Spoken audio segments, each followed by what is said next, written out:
ছাত্র জনতার অভ্যুত্থানের পুনর্জন্মের এই বাংলাদেশের বয়স মাত্র 1 মাস। সময়ের হিসেবে তা হয়তো খুব বেশি নয়। মানুষের মনে আছে শঙ্কা, আছে আশাও। অন্তত মন খুলে কথা তো বলা যায়। তবে রাজনীতির পুরানো ধারার যে চর্চা তা ভাবাচ্ছে অনেককে। রাষ্ট্রের পাশাপাশি রাজনৈতিক দলের সংস্কার এখন জরুরি বলছেন সবাই। শফিকুল ইসলাম সবুজের রিপোর্ট, ছবি তুলেছেন সাজিদুল আলম তুহিন। দেশি পাকা টমেটো আর সিক্রেট রেসিপির কম্বিনেশনে তৈরি প্রাণ সস, সসের বস।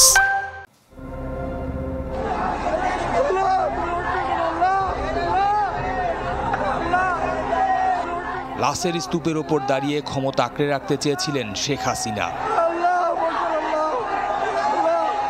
ছাত্র জনতার গণ অভ্যুত্থান তা হতে দেয়নি। বিজয় রেশ না কাটলেও কাটতে শুরু করেছে ভয়। একের পর এক বের হচ্ছে নৃশংস সেই সব দিনের ভয়ঙ্কর সব ছবি।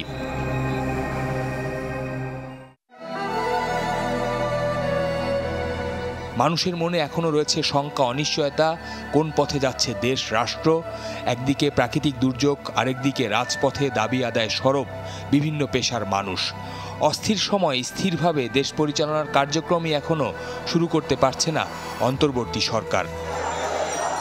যাদের হাত ধরে পুনর্জন্ম হয়েছে এই দেশের, ছাত্র সমাজের সেই প্রতিনিধিরা বলছেন প্রাথমিক বিজয় হলো মাত্র। যেখানে না বলা অনেক অনুভূতি আছে, আছে ভয়হীন চলাচলের স্বাধীনতাও। প্রাক্তন যে সরকার ছিলেন তাদের বিরুদ্ধে কথা বলতে পারে না, বা তাদের বিরুদ্ধে কোনো কথা বললে হয়তো আমাদের তুলে নিয়ে যাওয়া হয় কিংবা গুম করে দেওয়া হয়। একটা বাঁধ ছিল, সে বাঁধটা ভেঙে গেছে। মানুষ নিজের মতো করে মত প্রকাশ করতে পারছে এবং এই মত প্রকাশের জন্য কে কি বলবে সেটা তার ভাবতে হচ্ছে না। ক্যালেন্ডারের হিসাবে কদিন খুব একটা বেশি না, তারপরও যা হচ্ছে তাতে সতর্ক থাকতে চায় মানুষ। বলছেন রাজনীতির লেজুর বৃত্তির যে ঘনঘটা, রাষ্ট্রের নানা জায়গার সাথে সেখানেও বড় সংস্কার প্রয়োজন।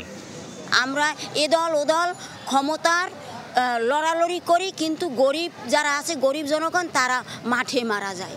একই মোড়কে বা একই আদলে যাতে সরকারগুলো পুনরাবৃত্তি না ঘটে। গণঅভ্যুত্থানে যে শিক্ষকরা ঢাল হয়েছিলেন শিক্ষার্থীদের, তাদের চোখে কাজের প্রাধান্য ঠিক করা এখন সবচেয়ে বেশি জরুরি। এই মুহূর্তে জনগণ একটা খুব এনার্জাইজ, আমি বলছি যে এক ধরনের সজাগ, উদ্দীপিত অবস্থায় আছে। এই উদ্দীপিত এবং সজাগ অবস্থাটাকে কাজে লাগানো খুব প্রয়োজন। জনগণেরও প্রয়োজন এই উদ্দীপিত এবং সজাগ অবস্থাটাকে চালু রাখা, যাতে এই সরকারও অ্যাকাউন্টেবল থাকে, জবাবদিহিতার মধ্যে থাকে, এবং ওনাদের কাজের লিস্টটা যদি ওনারা আমাদেরকে দেন যে ওনারা কি কি করবেন, তাহলে ওনারা কতদিনে এই কাজটা করতে পারবেন সেটা আমরা আন্দাজ করতে পারবো। তিনি বলছেন রাষ্ট্র পরিচালনার দায়িত্ব যাদের কাঁধে, তারাও যাতে ভুলে না যায় জুলাই বিপ্লবকে, কেননা তাদের স্বচ্ছতার উপর নির্ভর করবে পরবর্তী নির্বাচিত সরকারের ভিত। সেটা করার জন্যই এই ইন্টারিম গভর্নমেন্টের যে কোনো পলিটিক্যাল পার্টির বিশেষ মানুষের এক ধরনের কনসেন্ট্রেশন না হওয়া, যারা ক্ষমতায় আসবেন তাদের জন্য জরুরি। আমার কাছে মনে হচ্ছে এই জায়গাটাতে একটু মিসিং হচ্ছে, ওনারা বোধহয় এটা বুঝতেছেন না। শত শত প্রাণের বিনিময়ে নতুন এক বাংলাদেশের সূচনা হয়েছে 2024 সালের আগস্টের 5 তারিখ।